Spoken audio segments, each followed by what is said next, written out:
Alright guys, let's talk about it. Item power in Diablo 4 doesn't matter now that we have Season 2 and now we know a lot more information about the game.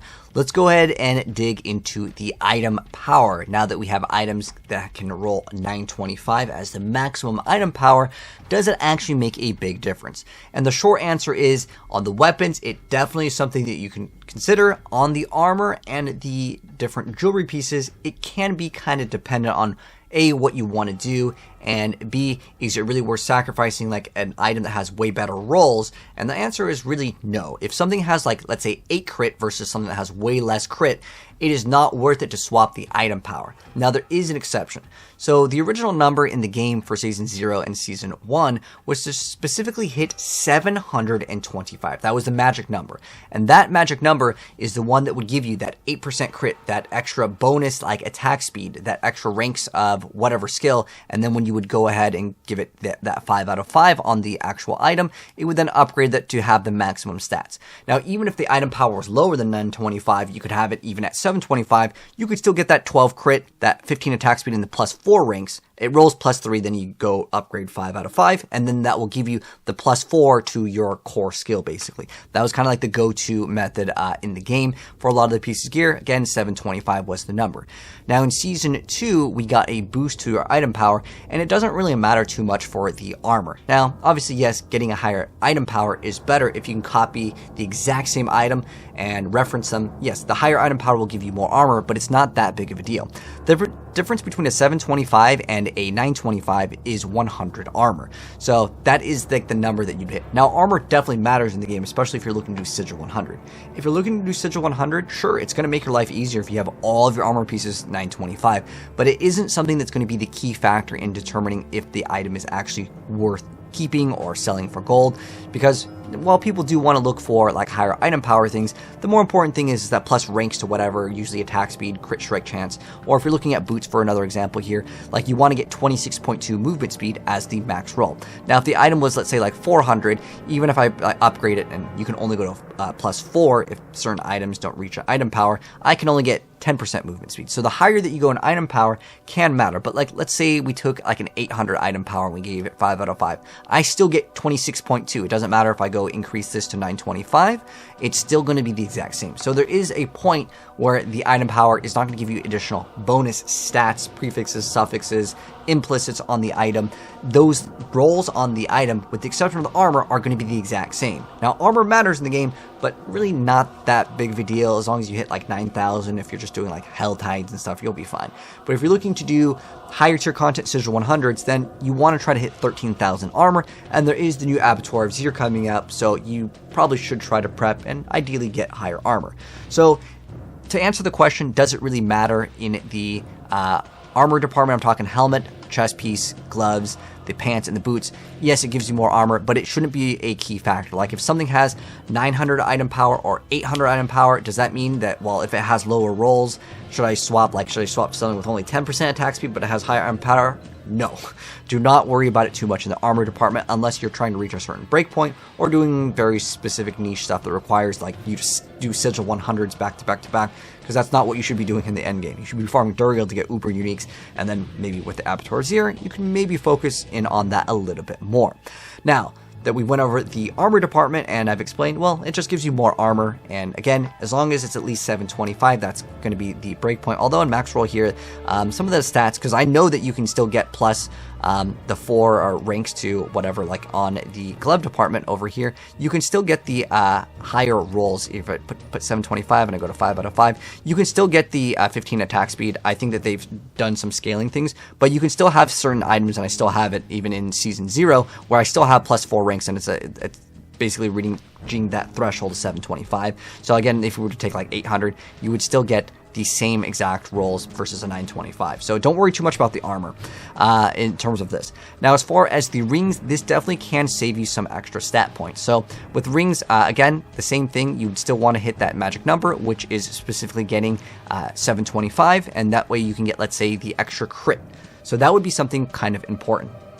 However, another thing that you want to factor in on rings and the jewelry. So this is the amulet and the rings. So this will give you extra resistances. So extra resistances, obviously pretty good. If we take a 925, you can see it gives us 12 to the all elements and the 12 to fire resistance. Now, if we look at a 725, well, that's going to give us 7.5. So the difference is almost 5. And so that basically would be a diamond if I was to insert a maximum level diamond.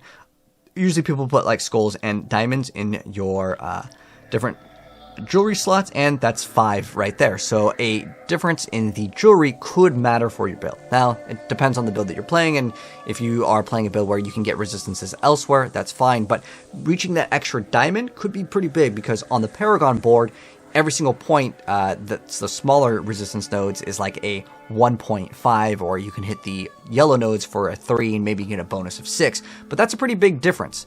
So I would say it definitely matters a little bit more in the amulet department, especially in the amulet. Getting a high item power will definitely help out, because you can see how much you get if we were to, let's say, you're going to put a mod on it so it's at least able to be upgraded here, and you can see how much it actually gives us. 28 res versus, let's say, a 725. Putting this up, we are just getting 18. So it definitely matters in the jewelry department to try to push for those higher resistance numbers. So again, if your build already reaches those, then the item power doesn't matter. But don't sacrifice like all your cooldown reduction because the other thing has better item power, unless you don't need cooldown reduction. But if you can copy and paste the item and they're exactly the same and one has a higher item power, obviously yes. So in the jewelry department, yeah, it definitely helps out a little bit. You can maybe save some Paragon points or maybe save some of the rolls. So it definitely can matter. Again, this is more build dependent.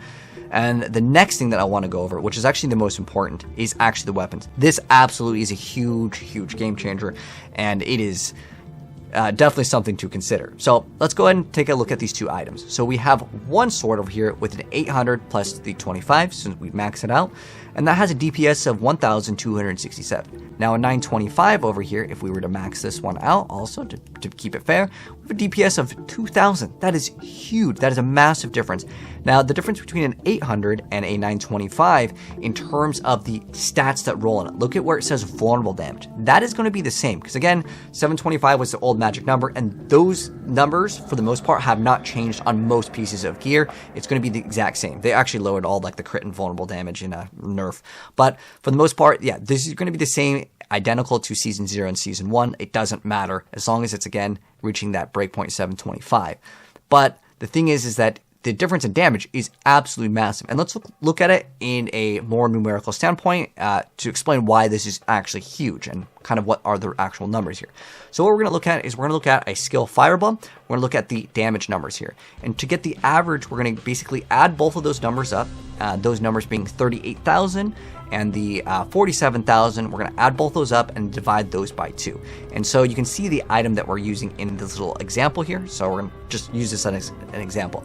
Now I know both of these items aren't 100% identical, but again, we're just looking at that 38,000 to 47 and the other one, which is 45 to 55. And the differences are going to be 865 item power and 950 because, well, this one's upgraded and this one is not.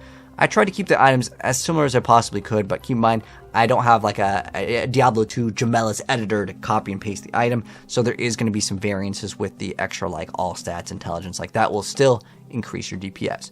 But if we take both of those numbers and we average them out, these are the actual numbers. So the average is 42,000 and 50,000 for the differences in the item power.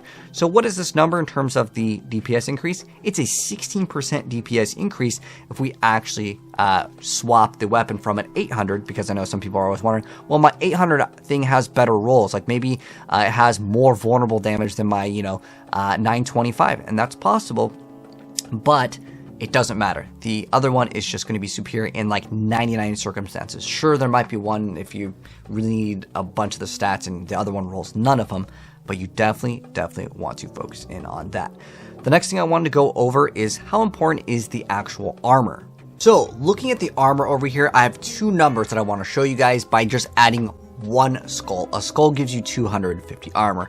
So the difference between our armor right now is 7,520. If I add one skull, it will give us 7,900. And the reason why it gives you more armor than it says that it gives you is because your pieces of gear could have plus bonus armor on them. So what I mean by that is, like, let's say on the helmet we have a mod where it says armor And a lot of people will want to try to get these stats. So this is how this number gets increased beyond the flat like 250, which again, all of your armor, even though it may say that it's giving you, let's say 100 armor, it's actually giving you a lot more because of all of your bonus stats. So it depends on your character and the rolls on your pieces of gear and how much armor your character already has.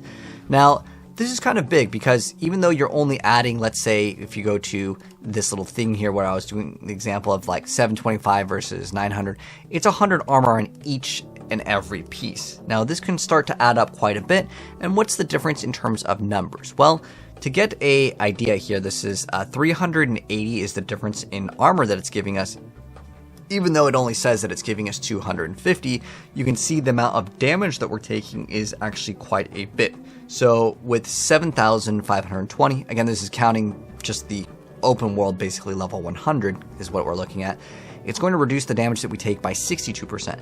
Now, if I increase this and maybe a piece of gear or like in the 925, well, we're taking 5% less damage with this. So it definitely can matter. Again, if you're already at the cap, let's say 13,200 for Sigil 100, then getting more armor does not matter for your build. And it depends on the class that you're playing. Some classes like the Barbarian can get lots of armor, whereas the Sorceress, it may be a little bit more challenging to get and reach certain like breakpoints to reach what you need in the game. So to answer the question, does it matter? It absolutely matters in the weapon department, but the other ones, it's kind of more up in the air. It can be something that you could consider if you don't reach the resistance thresholds. Like, you can get a pair of boots that have like triple res movement speed, and then you don't really need to worry too much about getting all of your pieces of jewelry to be 925. But it definitely helps out in the druid department. So if I was to kind of answer the question, does it matter? I would say armor matters the least. The jewelry department can matter a lot more. And then the weapons absolutely matter. So hopefully this gives you guys an understanding on kind of where the certain pieces of gear give you extra upgrades for specifically item power. So at the end of the day, it matters for your weapons, without a doubt. The other ones, it's up to you. It's up on your build. Depends on what you're playing. So if you guys enjoyed the video and learned something new, drop a like on it. If you're new here, hit subscribe, turn that bell if you want to be up to date on how to be good at Diablo. And I'll see you in the next video. Peace out.